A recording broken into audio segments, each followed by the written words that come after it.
қазақ қыздарына қайран қалам, жанары жаны жаздай жайраңдаған. Қыз өссе елдің көркі деген сөзді қапысыз қалай айтқан қайран бабам деп Сапарбаев ағамыз жырына қосқан қазақ қыздары турасында жазылмаған жыр, айтылмаған ән қалмаған шығар сірә. Кешегі Сәбит Мұқановтың бота көзі, Ғабит Мүсіреповтің ұлпаны, Жүсіпбек Аймауытовтың ақ білегі де қазақ қыздарының тәрбиесі мен тазалығын, парасаттылығы мен іскерлігін көрсете білгені бәрімізге мәлім. Бүгін сіздерге таныстырар кітабым да сол ізгілік пен ізеттіліктің дәнекері болған қазақ қыздарына арналады.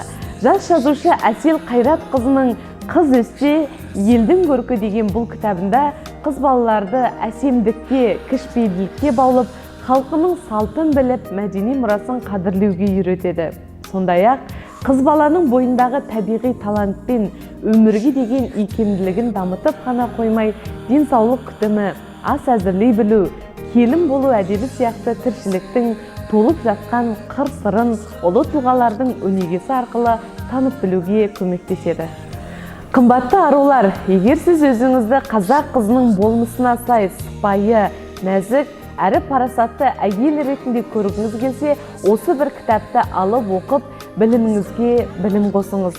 Туындыдағы ұсынылған барлық есте сақтау керек қағидаларды қадағалай отырып, нәзік жаныңызды біліммен байытыңыз. Ендеше, сұлулығыңызға сыр беретін осы бір тамаша туындыны алып оқуға асығыңыз.